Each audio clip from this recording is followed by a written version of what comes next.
Hey guys, Roni here. A little late with this week's podcast, as you could tell. It's kind of dark in my office. Honestly, I just totally forgot. It was Thursday. I'm having one of those like brain cloud days. I'm in a fog. I don't know. I'll blame pregnancy brain. I'm approaching 9 months this weekend. I have 2 days left before I'm in that final month, and I'm just I don't know. Just crazy. I probably should start maternity leave. It's in my. I think I've checked out basically. But I'm here, and this is the beauty of working for myself that I get to, work in my pajamas and record my podcast anytime I feel up to it. So I am going to hop right into some key questions. I actually have two newer questions because I found them to be really relevant, and I thought it would be great to answer them. It won't make sense to answer them in a couple months, or at least one of them. So the first one, let me see if I'm on the first one. Yeah. Okay. This one just came in yesterday, actually, and it's pretty relevant just to some of the things that I've been kind of going through myself. So the question's from Katie, and Katie says, "Hi, Roni. I was wondering if you ever struggle with regret.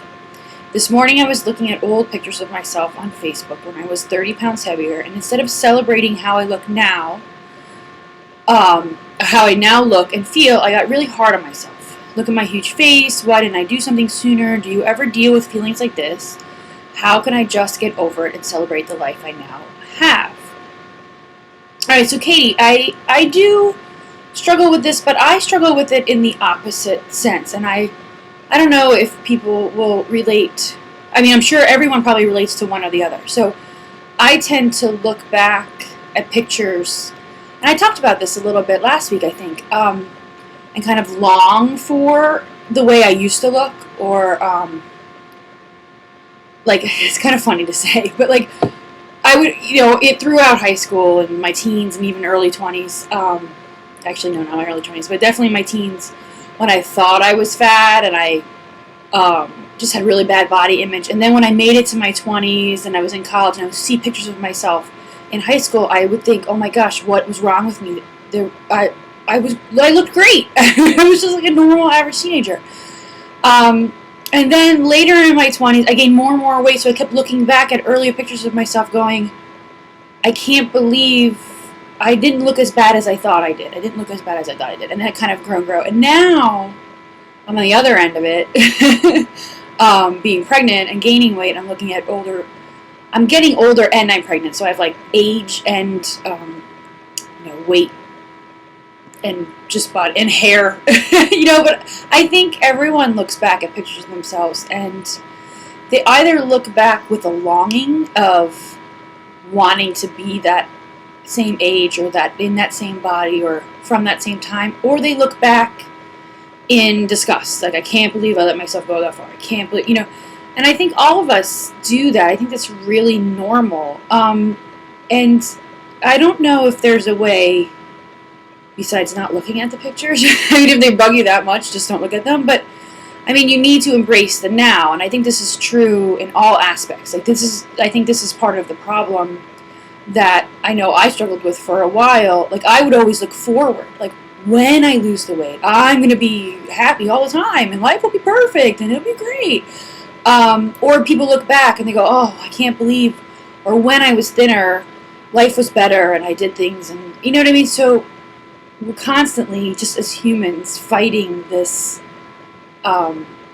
looking forward or looking back and not looking at the present and living in the now. I think it's really, really normal. I think most people struggle with that, whether or not they're looking back and longing, or they're looking back in disgust, or they're looking forward, hopefully, instead of just looking and living presently. And I think that's sometimes a lot of problems that we have with, for me anyway, it was a lot of, I don't know, like the future wasn't coming fast enough or something. It's really strange. So, Katie, I think your feelings are really normal. And I would say that to start living in the now and to stop to deal with the regrets of, your old body or how you used to look, you need to celebrate who you are now more consciously. Like, embrace it, do things, treat yourself nicely, challenge yourself to new fitness goals, or get creative in the kitchen, or I don't know. I think sometimes we just don't do things. I don't know if that makes sense, but you don't want to spend your time just looking at old pictures and living in memories. You want to be building new memories now. That's really one of the things that shifted in my mindset, I think, once I had a child, was that I really wanted to be present now, because if anyone, you guys, some of you have kids, now doesn't last very long. I have a 6-year-old now, and I don't know when that happens. But I look back at those last 6 years, and I was present every moment. So, most moments. Everyone has issues, and falls. They fall prey to certain things. But I did my best, and I was present as much as I could be. So, I think you have to embrace the now and be active and do things that you are taking advantage of the situation that you're in now, the body that you're in now, and accept it and just do. I don't know. Then that makes sense. So it's a really good question, and I would love people to kind of chime in the comments with any other insights for Katie, and whether or not you look back in regret or you look back in longing, because I think we'll probably be split down the middle. I think most commenters would be split down the middle with both of those situations. Like, I know for me now, I look back in longing, but there was a really big time where I look back in regret, and there always will be something. That's what another thing that I've learned is that there'll always be something. You'll always look back in regret or longing, or want something different, or want your hair long when it's short, or want it short when it's long. There's always something, and I think just embracing that you recognize that there'll always be something kind of allows you to free yourself to move on from that. I feel like I'm babbling, so I'm going to move on from this and go on to the next question, which is from Chelsea, which I need to answer now because it doesn't make sense in a little while. So Chelsea's question is, hey Roni, so maybe you've been asked this plenty by now, but just in case no one has yet, I thought I would throw this out there. With Evan on the way, you obviously will be preoccupied for a while, not to mention preparing for fit blogging and all the rest. So, do you have an idea of how frequently you may or may not be posting after giving birth? Perhaps an ETA of when we should expect you back. No pressure, I promise. I know we're all excited to hear about Evan's arrival and all the adventures that ensue thereafter, but also understand that posting will be the biggest priority. I know this seems like a really intimate question to come from a stranger, so I hope you don't mind me asking.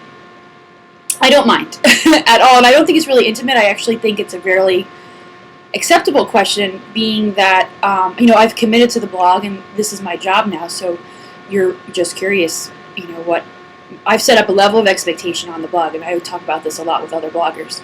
I blog pretty much daily. I blog Monday through Sunday through Friday, sometimes Saturday, sometimes not. That's my wishy-washy. But I've set up that level of expectation. So I, as you may know, am not one to ditch my responsibilities. I try really hard to keep up the blogs, and you may have already noticed, Greenlight Bite readers may have already noticed that even my cooking is kind of decreasing. Like, it's hard. It's getting harder and harder to keep up the pace, especially with the conference and preparing for the baby. So let me share with you my plan.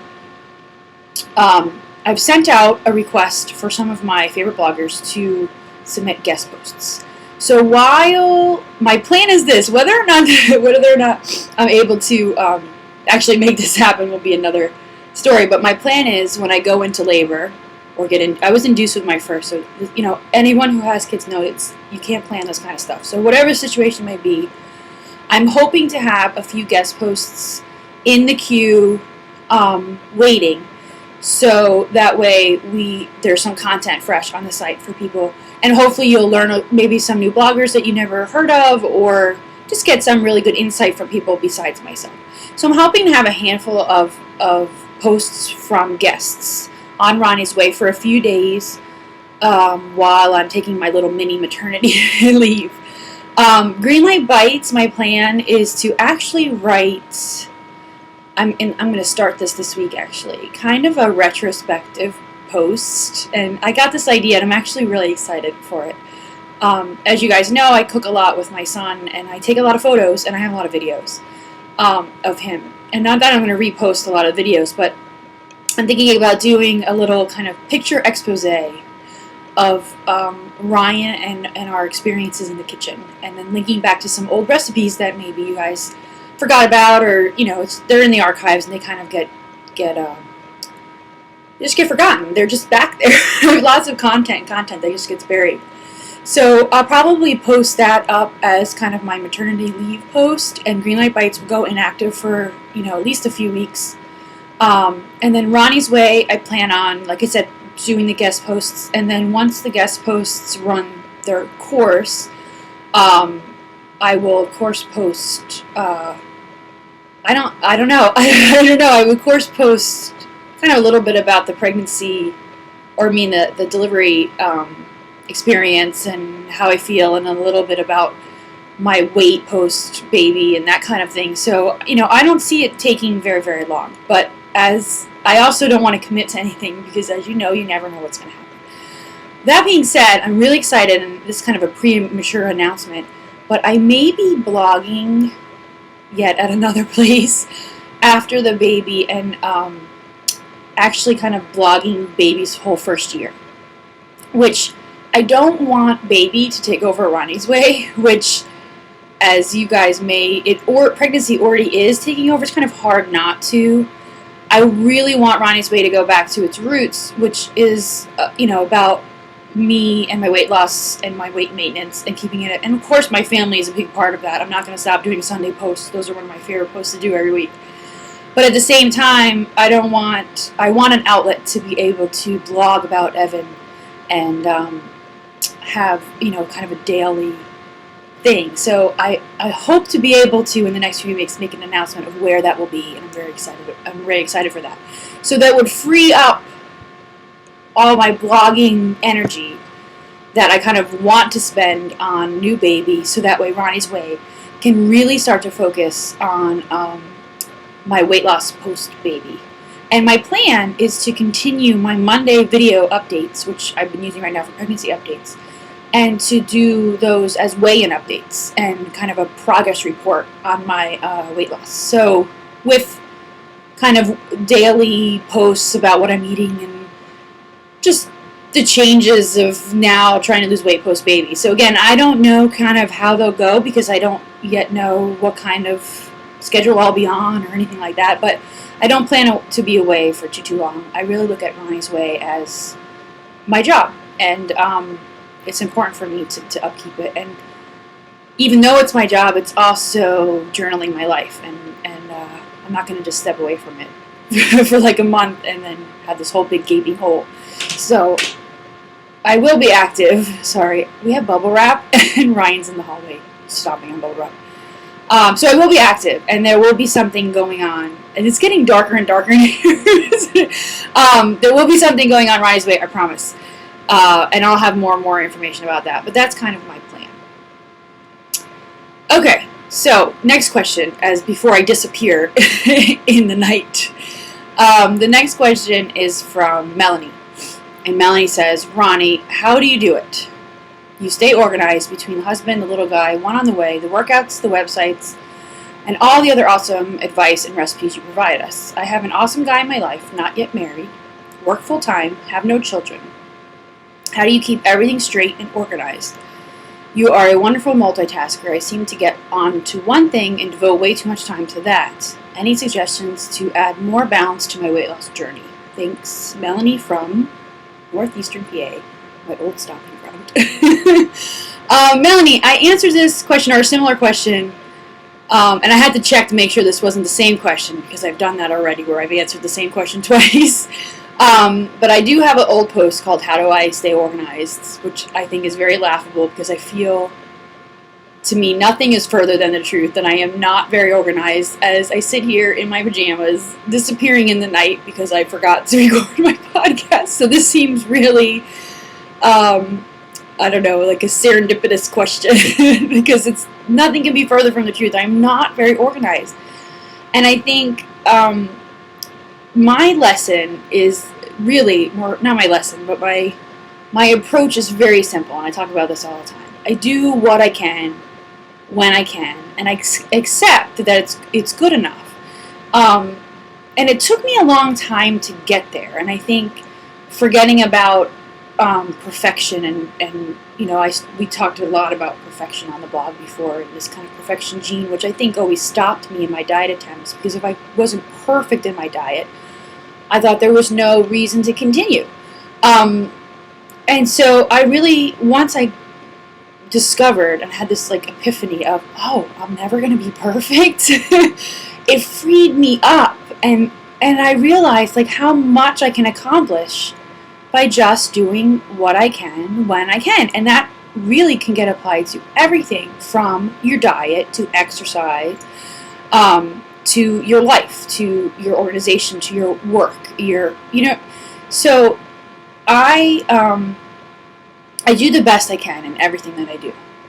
But I also recognize that, I don't know how to explain it, like, there has to be a point where you can't, there's a breaking point, there's a tipping point where there's so much to do with, like you mentioned, you have house and family and work responsibilities, and I love it all. Right? I really do. I really love everything about my life and what it is that I have to do, but at the same time, I can't devote 100% energy to everything all the time, or I'll just get burnt out and I'll end up hating it. Do you know what I mean? So I've learned to disconnect. You might see, if you follow me on Twitter, for example, you might find that I just disappear off the planet for like a whole day. Like, I just won't be active on Twitter. I might randomly try to market one of my posts or send out like a link to like something I wrote on Green Light Bites or something, but I'm not actually holding conversations on it. Whereas other times, I'm really super active on it, and I'm talking to everybody, and I love it, and it's great, and I'm interacting. But I can't keep up that same level of interaction and attention to that when there's so many other things to do. So when I have a moment or a half an hour where I felt like I'm ahead on my work, and little guy's at school, or he's not up yet since 7 in the morning, then I'll engage some people in conversation and have a really good time, and it's great. And I apply that concept to everything. Like, yesterday is a really good example. Yesterday I was really busy. I had, and of course I woke up, I had to get little guy on the bus, get him breakfast, get him on the bus. I had a call scheduled at 8:45 for the conference that ran over. So then I have an appointment at Ryan's school to volunteer in gym class, and I walk there. So that's my exercise, my Wednesday walk. So I walked, it's about 1.5 miles. I walked there. I volunteered the hour in school. I walked home. By the time I got home, it was a half hour from lunch. The husband and I had lunch. We took about a half-hour break. We had lunch. A half hour later, I had a whole OB appointment. By the time I got home from that, the little guy was already home from school. So now I have to engage and interact with him. And then I had a lunch date at 7, or a dinner date with a friend at 7:30. So I carved myself, while since the husband and the little guy were eating dinner alone, while they were eating, I carved myself a half hour. I got a post done for Fitblogging. I got Ronnie's Ways post done for Wednesday. I published it, and you guys wonder why I have spelling errors, because I literally did it in a half hour, hit publish. Went off, got dressed, went off to my dinner date, came home, checked on email, made sure there was no burning issues on the sites, everything was up and running, and then I went to bed. I did what I can when I can. In that day, even though I was running out to OB appointments, volunteering at my son's school, I still managed to get 2 posts on my sites. Could I have done more if I had more time? Of course. I mean, I kind of joke with people that literally I could be working every minute of the day. But that's just not possible. So I did what I can, when I could, and it was good enough. And if it's not, then it's good enough for me. It has to be good enough for everybody else. And I think it took me a long time. It took me to almost 35. Being a mom, and to accept that about myself. And I think when you're confident and you know that you're putting 100% into your life, then the only person you really need to worry about is you, because you know you're doing the best you can. Do you know what I mean? So really, that's how I manage everything. And sometimes the house is clean and sometimes it's messy. Sometimes, I go to bed at night at a decent hour, and sometimes I stay up late because I didn't get enough time done. I just do what I can when I can, and I don't know how else to explain it. It's really, really weird, and I don't know if that helps people or makes it more frustrating that I don't have this great calendar on the wall with little to-do lists and all that. That would actually be more time consuming. I have this makeshift calendar in the kitchen that barely gets updated. I have a Google Calendar that I constantly on the wrong day. Like today, I missed a call because I was looking at the wrong day. I'm far from organized. But I really believe that you can get a lot accomplished, and you can do a lot by simply being present and taking advantage of the time that you do have. And believe me, I procrastinate, which is the funniest thing, and it might sound really crazy, but there are days where like an hour would go by and I was stumbling on Twitter, or I'm on Twitter chatting, or I'm stumbling because I just don't want to get rolling on something, or so I mean that happens to me too, and so I'm still able to manage that. And I think it comes down to really attitude more than anything else. I don't beat myself up. I do what I can when I can, and I just keep mushing forward. So Melanie, I hope that helps a little bit. Like I said, I will link to the old post. I do talk a little bit more in that post about how I think women especially are expected to be super women in every aspect of their life, and it's just not possible. So I think throwing away guilt because your house is dirty, or throwing away guilt because you couldn't make the gym today, is a huge aspect of it. Because I think sometimes when you allow yourself to feel the guilt because you couldn't fit everything in, that's when things start to crumble, and you start to kind of throw your hands up and say, well, I can't do this, I can't be Superwoman. And I think if you embrace the fact that you can't be Superwoman, you actually get more accomplished. Again, I feel like I'm babbling, so I'm gonna move on. Okay, can you still see me? I'm like, I don't want to turn the light on behind me because they'll have this big halo effect, but it's getting darker and darker in my office. I have like a little office light behind my computer. Alright, anyway, let's see, I think I can do one more. This one is from Angeline. And Angeline says, hey Roni, you live in a land with seasons like I do. She's from Cleveland. All summer I rock salads and fresh vegetables. I wasn't hungry all the time and I felt great. Now it's fall. Of course, when she wrote this, it was fall. And soon to be winter, and the weather gets cooler. I'm finding I have non-stop cravings. I want sweets and crunchy things all the time. My salads don't feel satisfying. I want a big veggie sandwich. She's a vegetarian, by the way. Does this happen to you? Do you notice food cravings when the weather gets colder? How do you adapt your menu/food to accommodate the seasons, but still stay on track? Okay, Angeline. I do. I rarely have a salad in the winter. You're right. There's something just not satisfying about a salad in the winter.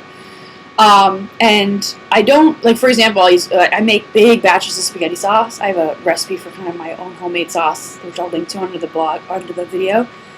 I don't make that sauce probably between May and August, because who wants a big plate of pasta with sausage and sauce in the middle of summer? It's too heavy, right? Like, my husband and I talk about it all the time. I'm like, I can't eat that kind of stuff in the summer. Yet in the winter, we have pasta at least once a week. So yeah, no, I think seasonal eating is very normal. I think I know I fall into cycles all the time. So for me, I don't see it so much as a challenge. Like, I kind of welcome the new season because I'm excited for the change, So going, from summer, it's really easy to eat light meals and salads with grilled chicken, and it's just because it feels like you just want that. Like, I know I just want that. And then when the winter comes, I turn to more like chilies and stews. And I tend, and you guys can see this on the recipes on Greenlight Bites, I tend to bulk everything up with tons of vegetables Winter squash gets in season, and I get all excited because I can have my butternut squash fries or sweet potato fries. I don't eat them during the summer at all.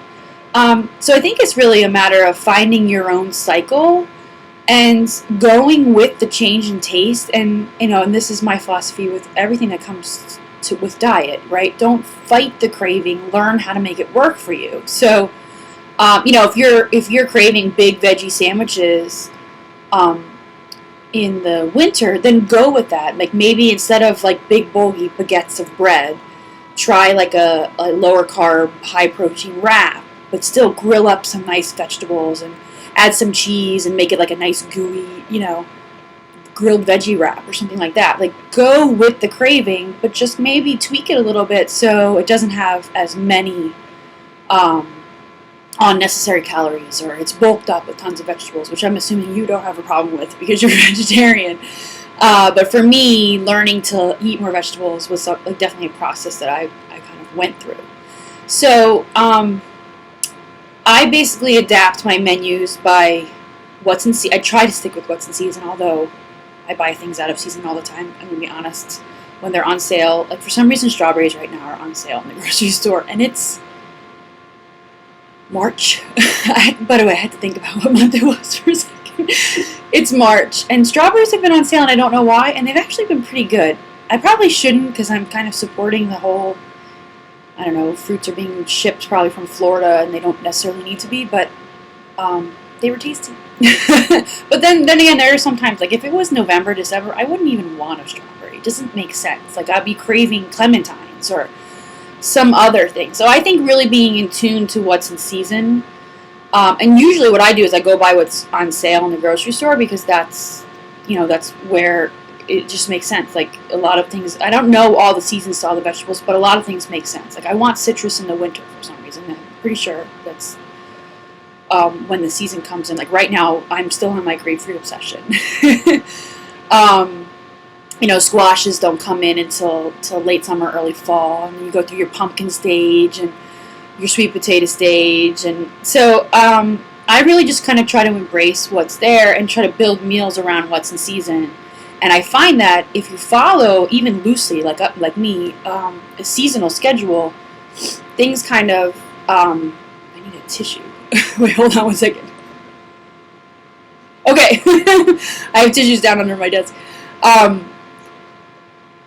What was I going to say? Oh, but if you find the schedule of seasonal stuff in your area, that it probably matches what you're craving. Do you know what I mean? So go with it. Build more squash-based dishes in the winter, and then go back to your green leafy vegetables and salads in the summer. I think it's really, really normal. Okay, I don't know if I helped you on either. I feel like I'm not being helpful today. I'm just kind of babbling and babbling. Okay, I have one more question and about 2 more minutes. I'm trying to get back to my under 30 minutes because I keep going over almost 40 minutes now. Because I just babble. But last question, I think this is question 5, is from Chelsea. And Chelsea says, "Hello, I have to say that I love your recipes on Greenlight Bites. So good. My favorites so far are the banana oatmeal cups. They're in my book, by the way. I have to eat gluten-free, so always great to get new recipes. I used to be heavier than I am now. However, at that time, it was about changing my lifestyle and eating habits. Today, I would like to take off 10 to 15 pounds in a healthy way, including exercises like I do and love. I'm wondering if you would recommend Weight Watchers for a 10-pound goal like mine." Sorry, I don't know if you can hear them, but the boys are playing downstairs. Thanks, Chelsea. Okay, Chelsea, this is a tough question for me to answer, and I'm going to be really, really, really super honest. If you asked me this question a year ago, I would say definitely, by far, no, without a doubt, yes, I definitely recommend Weight Watchers. For a smaller weight loss goal like 10 pounds. I think for me, and I had a friend that used to make fun of me about this, like, if I count old points, the old points, not the new point plus, anytime I started to waver, even after I reached goal and even gained like 3 to 4 pounds or whatever, I would go back to counting points and it would immediately come off. There was something and I don't think this is true for everyone, there was, for me, and the way that I eat and the way that I looked at points, there was something about that little bit of extra accountability that just made weight loss easy for me. And I don't know what it was. I mean, I do know what it was. I mean, I guess the points just worked for my situation. And so I would have recommended it. I do recommend the old point plan. How can I not? I mean, I successfully lost 70 pounds on it and maintained it for 5 years. It was really the thing that taught me. It was the first domino that really, it taught me how to look at my diet differently, and it gave me the tools that I needed to succeed. That being said, I have not yet embraced a new plan, because I'm pregnant, and so I'm not even thinking about dieting at this point. Although it being in the last month, I'm starting to look ahead and just making some decisions about how it is that I'm going to lose the post-baby weight. So I'm curious if other people who are on Points Plus, if you guys would chime in and answer Chelsea if you think the new plan is good for small goals. I'm going to assume that it's probably not that different. But I can't answer because I have no experience I haven't used it yet. So I don't know, and so I feel like people have been asking me more and more Weight Watcher questions actually, and I'm kind of avoiding them because the new plan is so different. And since it's not what I lost weight on, I don't feel I have the level of experience with it needed to answer those kinds of questions. So my plan is to try to recreate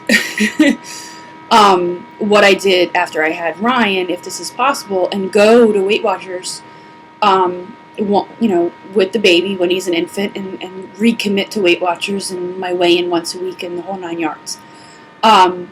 So I almost want to revisit your question once I see how I do on the new plan, because right now it's completely up in the air. So Chelsea, I would say, I mean, for a 10-pound goal, and you've already successfully lost weight, I mean, it's hard for me to wrap my head around such a small weight loss goal because I have always, by the time I was old enough and mature enough to look at weight loss as not a quick fix, I already had like a lot of weight to lose, like at least 50 plus pounds. You know what I mean? So, with a 10-pound goal, I mean, I would think that small shifts in your diet might work, and maybe just talking to a dietitian or a trainer, upping your protein and reducing overall calories a little bit over the course of a month or 6 weeks, you might be able to take that weight off. But that's not really my specialty. My specialty is more dealing with the emotional baggage of weight loss and getting over kind of what causes some people to be significantly overweight, because they fall into this cycle of yo-yo dieting and perfection and those kinds of things. So I'm much more of a broad person, like a broad weight loss mentality person, more than a fine-tuned, I have 10 pounds to lose, what's the best diet approach for me? Because I think if you have 10 pounds to lose, you're ahead of the game for, in comparison to most people. So I don't know how much I can help you. But again, that being said, I'll be able to give my thoughts on the new Weight Watcher plan, in about 6 weeks when I have this baby and I start going to meetings again. Which is going to be really, really weird for me. I'm still not embracing the whole I'm going to have a baby in like a month. I mean, I am, but I'm not ready, and I don't think I ever will be until I'm holding him in my arms. So we'll see how that goes. All right, I'm going to go because I think I'm right about on time. I think I'm a little over. But I'm going to be disappearing into the night anyway. So thanks for listening and watching this week, guys. And I'm sorry to record in the nighttime evening. And I promise I'll remember next week. Oh, back to the second question about my schedule. I will be taking a hiatus from Ask Roni videos.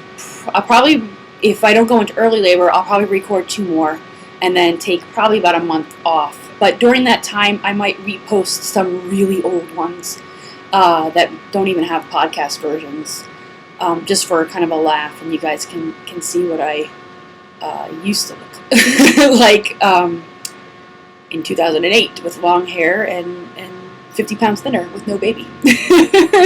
So I'll see you soon, guys. Thanks for watching, and have a great night. Bye.